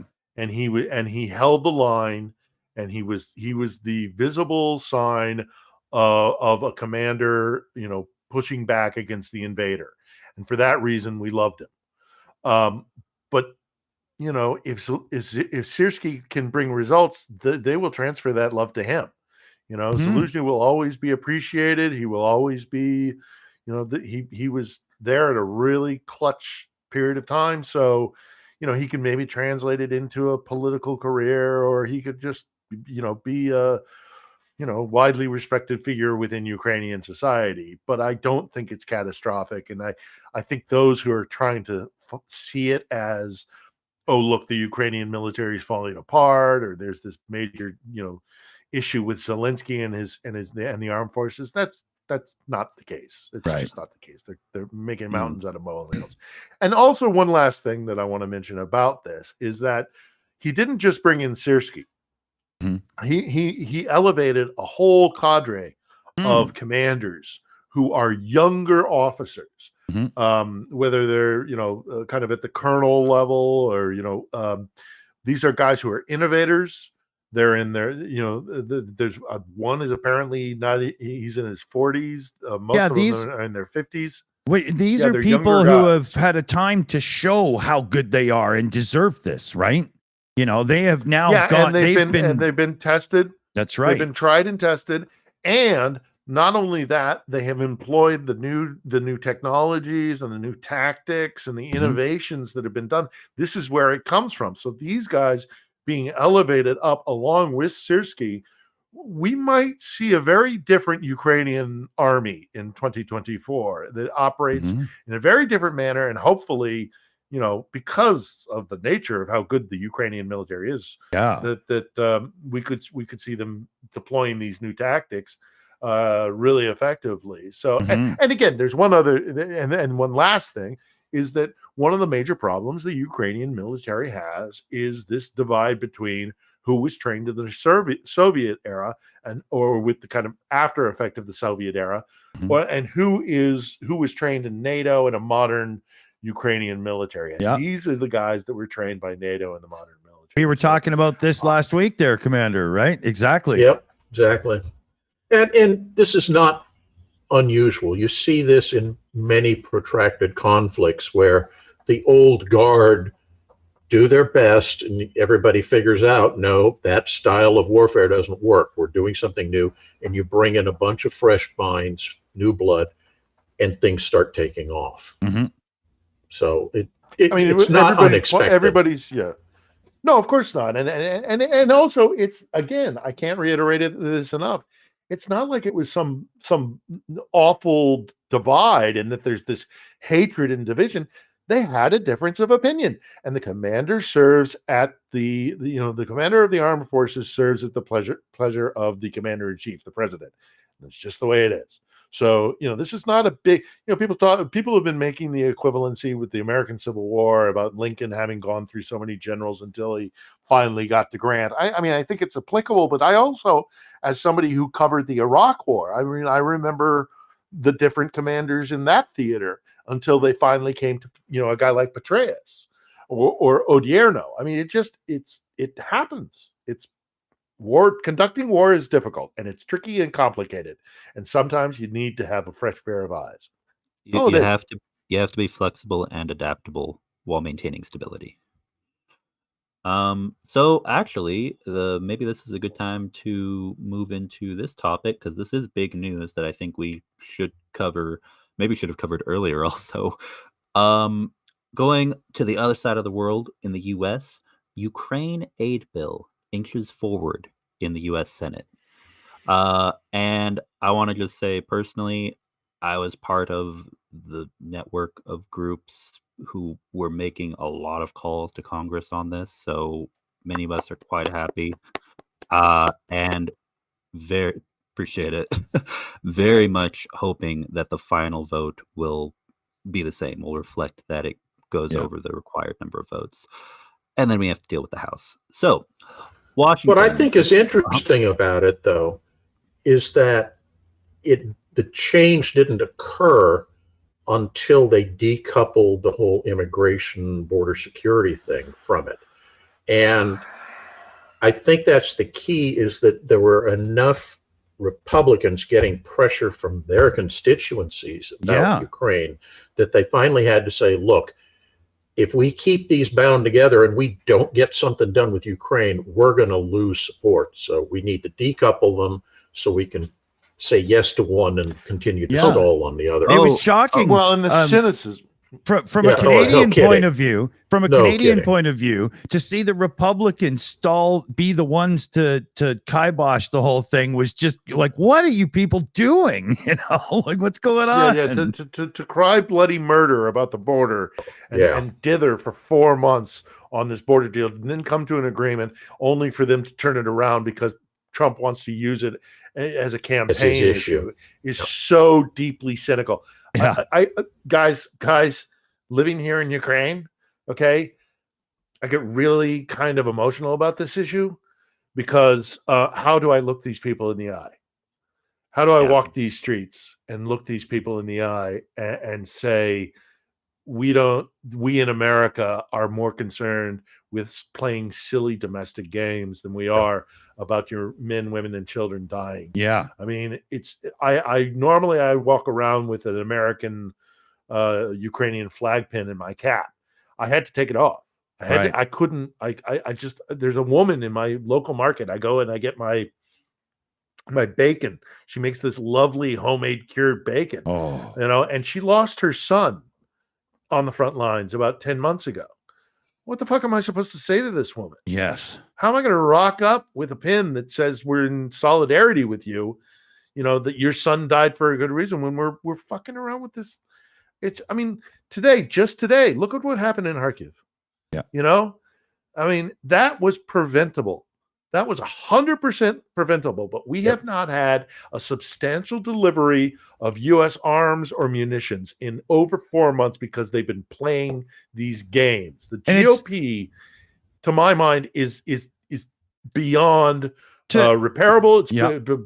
It's just, I get really upset about this. To use a situation like this as a political tool is just, it shows that your whole party, your whole way of being needs a build from the ground up, just like we were referencing there. They're pulling bodies from from start rubble to finish. Yeah. Yeah, and they're playing these games, and they don't even give a second thought about it. And meanwhile, they're pulling bodies from rubble and children and mother. I mean, if you heard, I don't know if you've heard some of the stories out of Kharkiv this morning, but there's some really disturbing, heartbreaking stuff, and it could have been prevented. These were drones. This was a drone attack that apparently hit a gas station, a petrol station, and blew up, and that's why there were these massive fires in Kharkiv. And it was almost like a fire bomb situation where with the heat, feeds itself, and sucks air out and all the rest of it. And they found, I don't want to get too graphic here, but it's a firestorm situation. I mean, they found they found a family, that the father was probably killed immediately. The mother grabbed her children and tried to make it to the door, but because of the conflagration of flames, well, I don't want to finish that sentence, but you know what happened. That could have been stopped because they were drones, man. Yeah. And if we'd had the ammunition to knock them out of the sky, as we easily engageable learned stuff. how to do here in Ukraine. That's right. Easily engageable. These are not hypersonic weapons. These are, shoot them with an anti-aircraft. No, this is not something you need a Patriot system for. Yeah. This is something that can be taken out with a Gepard. Yes. But it's just, I really get upset about this issue because it's so callous and it's so thoughtless of the GOP. And it's like, I interact with these people on the daily, and they're and and here's the other thing, and I will get really angry and emotional about this if I carry on, but I gotta finish one last topic about this. Is that since this whole thing has happened, since it was revealed that Trump squashed the border thing, last Wednesday, right? I've done a series of podcasts because I've been reinvigorated to try and get this message out. And so I've been speaking to a lot of Ukrainians, and I said, what's the message that you want me to send to America right now? And these people are so gracious and humble and just thoughtful and kind that instead of saying, fuck you, that you made us these promises and then you reneged on it, they look me in the eye and they say, tell the Americans thank you for everything that they've already done. Nice. And I'm sitting there going, you are too good, you are too kind and appreciative of, so if you're not going to get angry, I am. I'll get angry. I'll get angry for you. Oh no, I agree. And I've talked to Ukrainians and non-Ukrainians, but specifically Ukrainians who have both thoughts, who have told me we're extremely eternally grateful for all the help that we've gotten so far. Thank you.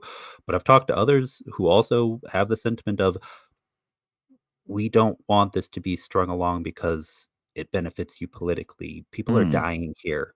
Okay, this is not a political game. This is our country, our sovereignty, our lives. So I've heard both perspectives from people, and it's not a monolith. I mean, look, Ukrainians are just like any nation. Everybody has a perspective, but what I find is when it shifts to that kind of perspective, it's frustration and anxiety. It's not anger. I've rarely, I have run into it, but I have rarely run into people who are like, we are angry at America. I mean, they're like, what are you doing? Why are you doing this? Why are you mystified? It's that kind of attitude. It's that kind of attitude. It's like, please just give us the weapons. Give us the weapons. It's frustration and anxiety. It's not anger, which is why I say, if you're not going to get angry because you know that you are coming with hat in hand, so you can't bring anger. Well, I'm not. I'm a taxpayer and a voter. So fuck you, GOP. I'll get angry. If you're not going to get angry, I'll get angry. Oh, we can all agree on that. Yep. And as I said, I do get emotional about this topic. No, not so good. I do too. Honestly, I try to keep it. When I'm screaming, I try to do it when I'm off of the mic. But I hear you. I feel the same way. I live here and I deal with it on the daily, and sometimes I have to vent. So. You have nothing to apologize for. Nothing at all. I've been told that I'm not allowed to say what my proposed solution to the problem is. Well, you've heard me. My wife is a very smart woman and knows that there's some crazies in our neighborhood. Yeah. So. We've said on the channel before, in this time in the world right now, there's got to be at least 2 or 3 hired guns out there that don't have a job. Maybe you got a powerful scope and a rifle or something. Just do us a favor and take that fuck out, will you? Come on. Allegedly. Yeah, throw the world a bone here, all right? We'll do a crowdfunding after and get you some cabbage, all right? Come on. Or a sack of potatoes. Yeah. I won't miss him. I will not miss him. Yeah. Okay. So, also, I'd like to mention something really important related to this topic. I think I mentioned that I've been speaking with several groups, more than one, including Razom and the American Coalition for Ukraine. People from both of those groups. They'll be starting up again in 2 days. And I asked Mods if it'd be okay to mention this. Yeah, go for it. That there will be every day starting from the 12th a phone-a-thon until the next vote in the Senate to make sure that senators and House reps, congressmen know that their citizen, and many people don't know this, also non-citizen constituents, because both have a right to call congressmen in the U.S. If you are a citizen or a permanent resident who lives in the U.S., you have a right for your voice to be heard. They will be calling every day. It is a meeting over Zoom. We want to get as many people involved as possible because most people don't know this, but unfortunately, because the MAGA crowd, they do pull people who do things. Yeah. Up until recently, it has been 30-1, the ratio of anti versus pro-Ukraine calls. Wow. CF Beauty on the Shills account in the live chat is dropping the link right now, so you can make sure that you can be a part of things and get some good done. Oh, and guys, when I say 30-1, some people assume, man, we must need hundreds. Well, you must need thousands of people to call. No, in some districts, it really is just 30 people called and one person called. Wow. So if we get enough people involved, it's not as much of a reach as you think to make a difference. Yeah. Yeah. 100%. 100%. And now's the time. Oh, yeah. Now Definitely. is the time. If there was ever a clutch time, it's this moment. So let's catch up on a couple of super chats here. Stephen Walsh should come in. This was in reference to Starsky's conversation there. Just look at Starsky's rank. He reminds me of Motivator Equalizer. I like that. There was another one here from Stephen Walsh as well. So we'll give him the old boom here. He says, "Hey, Phil, was Zygote, Zygote, about a few hundred kilometers away? I'm strange, but I'm glad I grew up with all my character deformations and wasn't aborted." So that, that goes right to the topic we had there before, right? About Chernobyl. Right? Yeah. Yeah. Okay, yeah. And we're glad as well, buddy. Love you around here. Absolutely. And then Crazy Cat came in and gifted another Shills membership out. I'm going to see if I can figure out who it went to. This time it shows up, and it's Todd Metzger. So welcome to the family, dude. And thank you very much, Crazy Cat. Awesome. So I'm caught up, I think. Let me just double check and make sure. Yeah, I was thinking we'd switch over to Dave and get the viewers in for a couple of questions. We're at an hour and a half, so we got like a good 30 minutes here before we're pushing it too far. And because I know we can get too late. Or no, this isn't a late show for Dave, so we're good. No, it's not. Yeah, so let's turn to Dave for and get the viewers in with a few things here. Sure thing. Taz has asked, is there any news if payout for dead orcs in Swampland changed? Is it a pot flower or still a bag of onions and dumplings? I don't think there's any dumplings in there anymore. Russian. Far too valuable. They wouldn't give those away. Yeah. Oh, good one.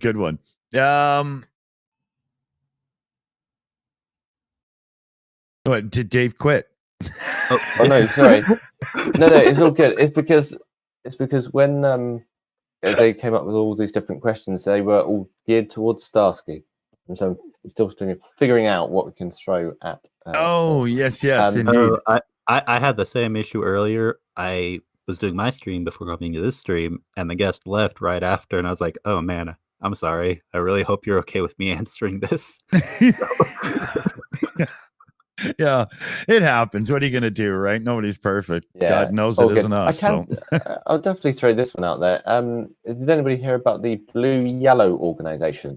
Because I didn't get. Oh, wait, Blue-Yellow. Well, there's a lot of Blue-Yellow organizations if we're talking pro-Ukraine. Well, yeah. I didn't know exactly what was meant. Some questions, I have to say, are extremely vague. There's like, did you hear about the thing? I need more detail than that. I run into that all the time. Yep. I run into that all the time. Hey, did you hear about what you're going to have to narrow it down? There's a lot going on here.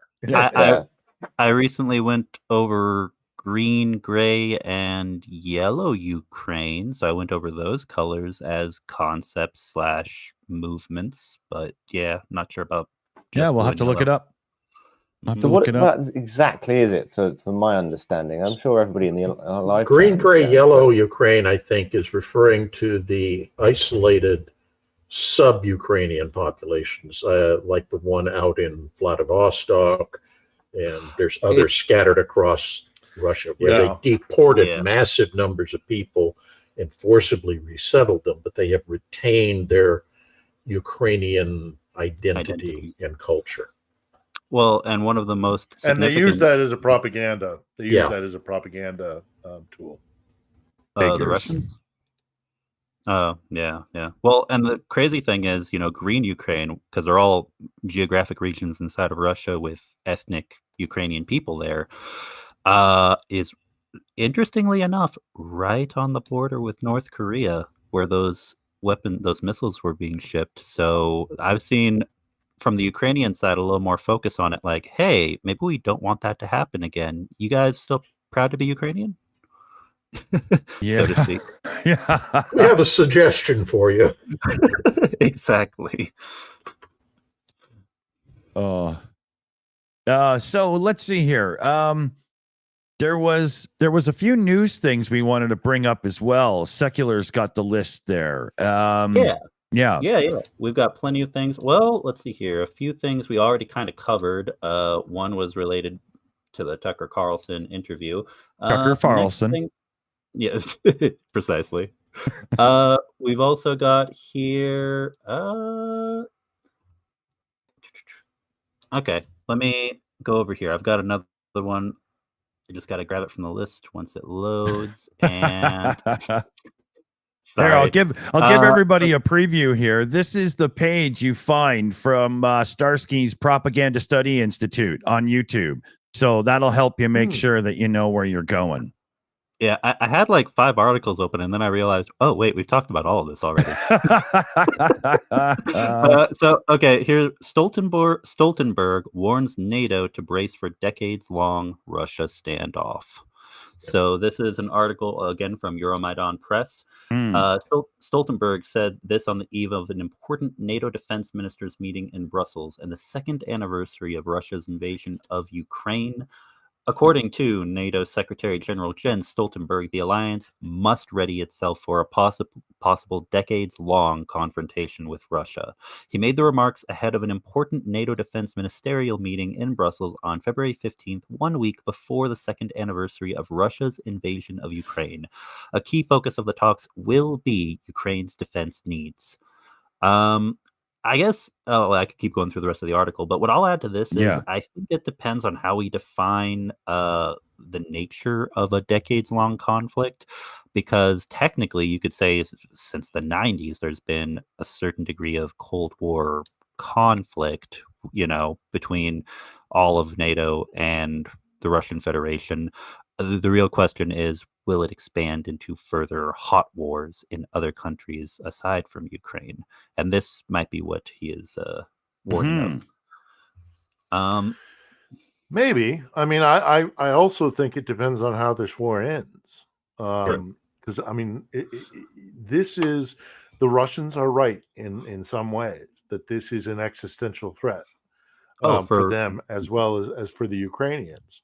I mean, if they lose as badly as potentially they might lose, the way Russia is created, if the center of gravity that is the Kremlin, and in particular, Putin's Kremlin, is taken out of the equation, then because of the way they've structured their society, then you're going to have a fracturing of the Federation. You'll have, I mean, we already hear of people building, their own security forces and in different regions of the country. You sound like you've seen the map of the post-free nations of post-Russia forum. So it's that, well, I mean, we don't know, but I do know for sure.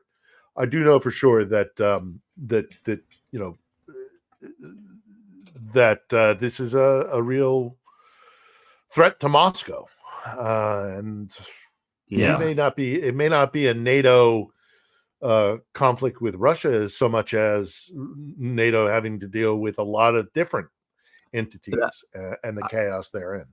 Yeah, no, I was actually just last week I was talking about this on another stream. I believe I was talking with Rick the Ukrainian on his channel, and we were talking about that exact topic, where if Ukraine were to Russia. I'm sorry, it's been a long day. If Russia, if Moscovia were to balkanize, then it would be a lot of chaos. And the real issue is you see this collection of organizations in the current Russian Federation kind of trying to prepare for that if it were to come to pass as an, a major event in human history, just like Yugoslavia breaking apart, but on steroids. I would go before that. I'd say the fall of the Austro-Hungarian Empire and all the Balkanization that occurred from that. The same thing with the Ottomans withdrawing from the Balkans. Anytime you have a centralized power that retracts, it immediately creates a power vacuum, and all these little people start emerging looking for their own stuff. And that creates chaos, which then becomes a contentious thing behind other major regional powers. Right. The real question, I think, would be this: what groups actually could be seen as trustworthy? And okay, well, we trusted Russia, and that did not work out. Now you're a little rump state of what used to be Russia. Do we trust enough to actually give an olive branch? You want to come over to the West politically more so, or are you going to become another authoritarian, bickering, balkanized state there in Eurasia? And that's where the real question is. Go ahead. Yeah, well, I mean, I think it depends geographically on who's the one, and it's more likely that it won't be kind of on the European side of the what is the Russian, Moscow. It'll be the underbelly. It'll be the Caucasus, Ossetia, and Abkhazia. It'll be some of the autonomous regions out in Siberia and the Far East. And how you make, I mean, they're more likely to go seeking relationships with China than they are, heading west. But I do want to make the point also that, you got to understand how important this stretch of land is to Russia's sense of self and sense of identity. This is their cornerstone of their sense of self as empire. And if they lose it, as they're going to, as they already have in the case of Odessa, then they're going to have to look in the mirror, and that's going to be a very difficult thing for them to do, because they know the hard work that needs to be done. They know the faults in their own society. They just don't want. That's what the 90s was all about. The chaos of the 90s. The chaos of the 90s was, yes, due in part to the carpetbaggers that went in and stole everything that wasn't nailed down. But it was equally their own reluctance to do the hard work that they know they have to. Look, they've talked about this for centuries, about how screwed up they are. They know what their problems are. But, will they actually face them once they look? In one fell swoop, they're going to lose the city and the region that Catherine took.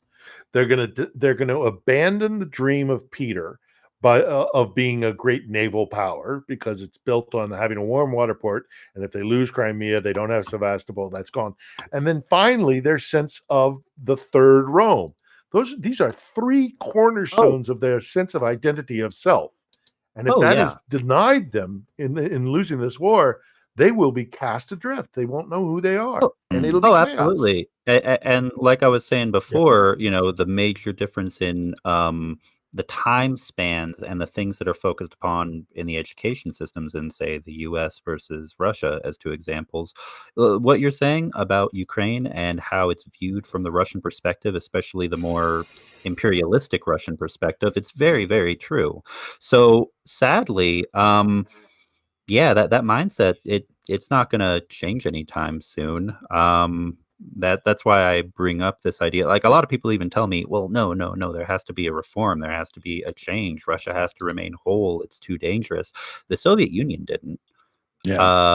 And in some ways, the balkanization of Russia would be different from the Soviet Union. But if it were to happen, I feel very confident that at least one of the rump states, just like last time, would still maintain the name Russia or some variation of it. So at the end of the day, really, what we're talking about here is a form of empire that has changed name many times, that continues to perpetuate an educational system that focuses on the glory of its past from centuries ago. And it's just something that doesn't get broken overnight. It's just something that shifts and morphs and transforms into the next iteration you have to deal with. Yeah. Yeah. Very much, very much. I'm going to jump in here with a super chat. Nighthawk came in with a super chat. Please check out Jaroslav Wolski's fundraiser for Ukraine. Jaroslav Wolski. Yeah, I think that's about right. So yes, it should be an easy search. People can find. I don't know if the mod team are ready or not on that one, but we'll get it checked out for you here and post a link. Thank you very much. Thank you very much. I'm just looking over here to see. I think I am caught up. Hey Rick, you got the link, so if you feel like jumping in and chatting for a minute, buddy, jump on in. Rick the Ukrainian is in the live chat there, so thought we'd try to see if he can get him in. He's got a permanent link. He can join whenever he wants. Let's see here. I've completely forgotten what I was going to say. I got fuck all. It's all right. We didn't really want to listen to you anyway. Sorry, that's me and Phil. Sorry, you leave us alone, and we'll probably talk for a long time. Oh yeah, yeah. My brain just went numb on me there. That sucks. Here, I'll clear my head. There, I'm good. Back to reset. I'm checking the time here. We are coming up at 2 hours, and I have to get myself ready to go and do an actual parental thing coming up. So we can't go over 2 hours today. So basically, we got ourselves about 10 minutes. So, Jesus Christ. So we got 10 minutes. So is there anything that anybody wanted to get at for sure while we're on, Ukraine stream and, chuckle fucking or talking serious, wherever you want to go? Sure. I'll throw one out. Mm-hmm. So all the kerfluffle that's going on with the Houthi rebellion people in Aden, Yemen, and the stressors that are occurring in the Persian Gulf area with Iran. Given the close ties between Iran and Russia, the two pariah states right now, I'm wondering if all those activities that the Iranians are engaged in to cause problem are being pushed a little bit from Moscow to distract the West. I don't think it's just distraction. I think it's to bog them down, and by that I mean I don't think it's just a distraction in terms of like attention and focus and all the rest of it. I think these are active measures. I think they're really trying to spread the war. And you're right. I don't know is there, I don't think the Houthis are calling up the aquarium in Moscow where, the head of the GRU and saying, we're ready to take orders. But I do think, I think that they are facilitating it for sure. Absolutely. 100%. We in the West. And I know that folks who are listening to this and you fine gentlemen are well aware of it, but there's a vast majority in the West and in the United States in particular that have yet to come to the awareness that we're at war. Yeah. We're really at war with the Russians, and it is and that the Russians have been at war with us and have been considering themselves at war with us for a very long time. Yeah. And it doesn't matter what we think. They think they're at war with us, and they've been acting accordingly, and we have to play catch up. And if one side only thinks that way, it's still a reality. Oh, and I'll go a step further than that, Phil. I would say that with many, it's just a matter of ignorance or not really knowing much about the topic.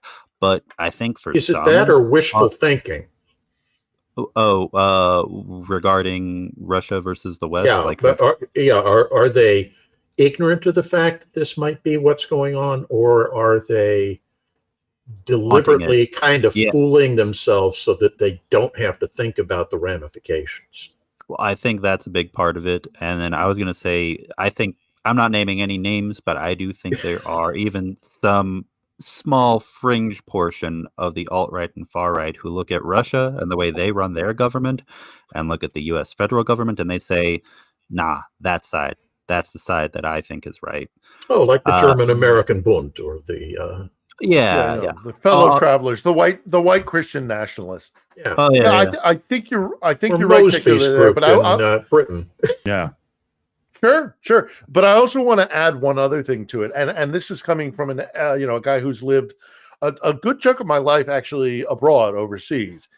Is I think a lot of it.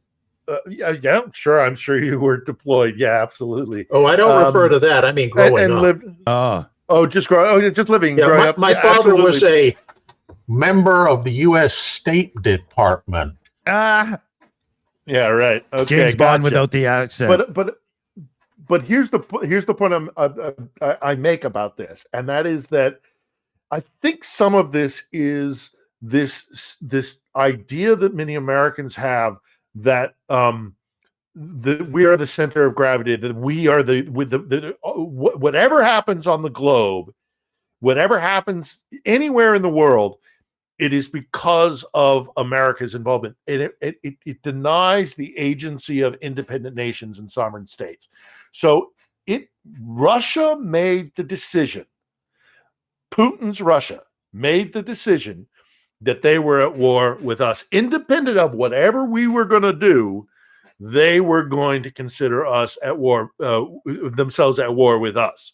And many Americans think that that the world is America, that America is this indispensable country, that everything that happens is because of them. No, Russia made a decision. Russia made an assessment, and they decided that they were at war with us. They were very open about it. If you listen to what they had to say, and it didn't have anything to do with what we were doing or what we weren't doing, they decided that they were going to, because they see us as their primary ally. Their primary enemy. We at the State Department and the Pentagon, we study pretty much every region and nation on the planet.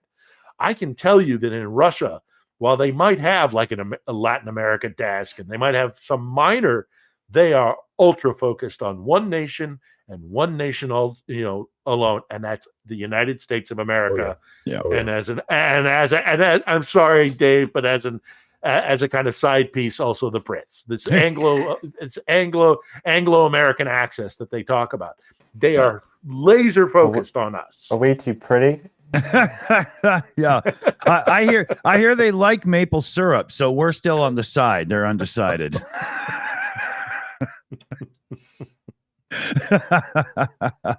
But we better wake up to this reality. Yeah, but I think the reality is this has been going on basically since 1917.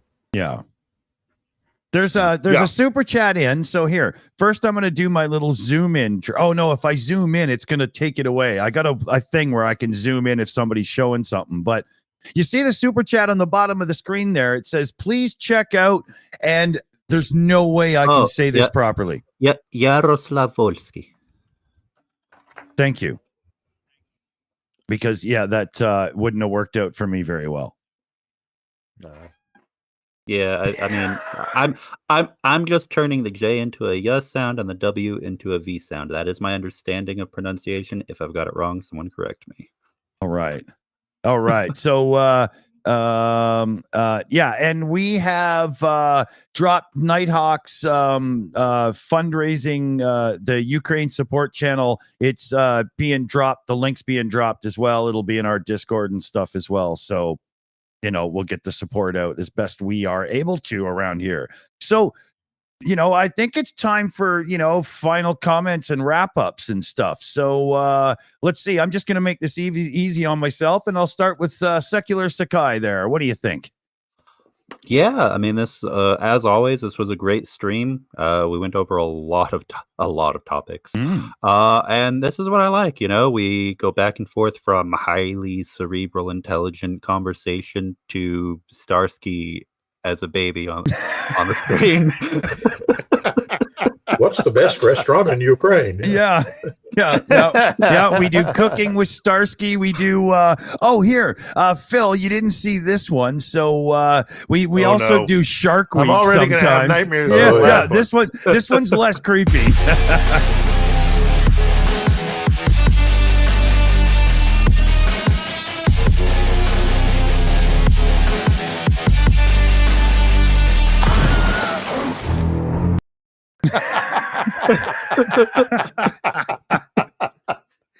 Oh man. Yeah, we like our giggles around here for sure. You got to have them, right? Sure, you gotta have them. Gotta have them.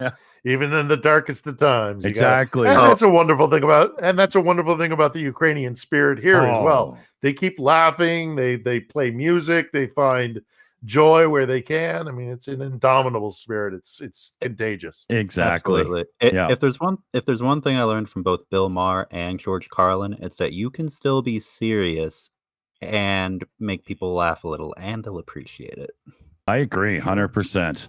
Let's go to Commander McMillan there. Thoughts and whatevers on wrap-ups. Oh, well, I'll crank out my usual boring. Please correspond with your elected officials. Write them, email them, phone them, text them, whatever. We need to get support for Ukraine. That's the way to apply pressure for 99.9% of us. Correspond with the elected officials and tell them Ukraine is important to you. And if you want to learn how, check out the Zoom call for American Coalition for Ukraine. Exactly. We'll get that link dropped a whole whack right now so that everybody can be on the mission and we can get these calls in, because the more the better. Like he was saying, in some places it's literally 30-1, like 31 calls, that's it. So if we can get that balance in, yes, right? I mean, the last couple of calls I was on, I think we got up to 30 or 40 something people. We double that. That's pretty good. Damn right. So yes, and like I always say too, local, regional, national, bug them all, right? Just go nuts, right? Absolutely. Let's turn to Dave here. Put your phone down. What the hell is wrong with you? Dick, I was actually making notes about what to say. Okay? One of them, okay, was reminding you to thank the mods this week for once. Yes. Right? Would be nice. But other than that, thanks everyone for watching. And especially thank you to all of the super chatters for donating to Dick's drinking fund. It does get used, and it is very much appreciated. Please, can we have some? Please. We're good. Yeah, lovely to meet you, Phil. Please come back. Lovely to be here. This was a lovely chatting with you guys, and I'll come back anytime you'll have me, with pleasure. I have a couple of organizations that I do support here. One of them is Ukrainian Children's Action Project, run by a guy by the name of Dr. Erwin Redliner and his wife Karen. They take care of the most vulnerable in any war, and that's the children. Love it. And they're based here in Ukraine, based in Lviv, but Erwin Redliner is a former head of a pediatric ICU, so he knows what he's doing, and I can personally vouch for the good works that they're doing here.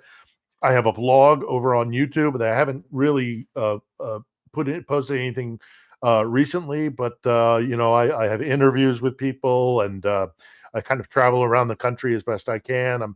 I'm in the middle of a project that has taken me away from that, but it's just simply my name, Philip Ittner, on YouTube. If you take a quick search for it, like I was down in Odessa, I've been out to the front lines.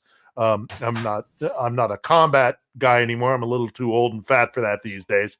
I'll let the younger generation go and get shot at. But I do get as close as I comfortably can in order to kind of get a view of things here. And I'll just reiterate what the commander said there is that you call your elected officials. It's no more time has been more vital than right now. This is a crux moment. If we can get that 60 billion, we can win this war. Yeah. We really can. This is a winnable war. You know, the argument that comes out from the MAG about we don't want to get involved in another forever war, well, that narrative is wrong. This war is ultimately winnable.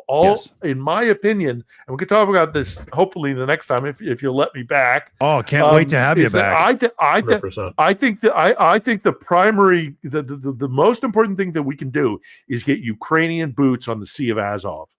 If we can actually sever the land bridge, pardon my French, but the Russians will lose their shit. Yes. They'll go crazy. Yeah. They will go crazy, and Putin will be he'll be in a lot of trouble. So this is a winnable war. If we can get this money now, we can drive this home, and it will change history. Whatever happens here, one way or the other, is going to alter the course of history. We just have to decide which side of that equation we want to be on. And as for myself, that's why I'm standing on Ukrainian soil for a reason. And just lastly and finally, I get emotional when I talk about the abuse that is being delivered on these people by the neglect and the betrayal of the GOP. So I apologize if I got a little bit heated there, but boy, that ticks me off. So all good. Let's put these GOP bastards. Put these GOP bastards back where they belong. They're traitors. They're denying the dream of our founding fathers. We owe a debt to this. Nobody talks about all the people who fought against the Tsar in the Polish-Lithuanian Commonwealth. They lost their fight. Guys like Casimir Polatsky, guys like Tadeusz Kościuszko. They lost their battle against the Tsars, against the Russians. Where did they go? They went to America in the 13 colonies, and they helped us get victory. Everybody talks about Lafayette and Rochambeau. Very few people talk about the people who fought against the Tsars and then came and delivered democracy to America. We owe a debt. We need to pay it back. We made promises. We need to keep them. Very well said. Amen. Well said. So on the whole coming back to the show, bookmark this little this conference system thing we're in right now. Bookmark that, and we go every Saturday, 10 p.m. Ukraine. Your circle's waiting for you. Jump into the show. Well, you're all good men. Thank you for doing this. Let's keep Ukraine in people's minds, and we have to win here. So yeah, 100%. Thanks, guys. Thank you so much, and thanks for everybody for listening. Awesome. Wait, did awesome. Dave? Thanks, man. Did Dave have any closing statements, or did he say anything already? Yeah. Yep. Oh, okay. Sorry. I was reminding Dick about his drinking habit. Yeah, he just took a moment to insult me, and it's usually how it goes around here. So yeah. You gotta love the British sense of humor. Yeah. So a big shout out to our team here in the live chat on the Shills account. That's CF Beauty. She runs the teams around here. She keeps everybody in check, and calendar appointments and everything. I mean, I don't know what to do unless I'm told. So trust me, it works out well. And our team today, we have BME, Shayna Caldwell, Something Blonde, Skits Crasher, Allie, and Tona Ottenson. So big thanks to our team, because otherwise we're screwed. We can't do this kind of thing just, sitting here being mouthpieces on our own, right? You got to have your support. And on that note, love it. On that note, remember, everybody, 2 words that you got to keep in your mind and say every chance you get when talking to your friends. Slava Ukraini. Slava. Well said. I think we're out of here. Good night, everybody. See you next week.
It's over.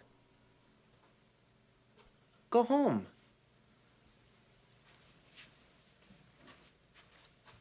Go.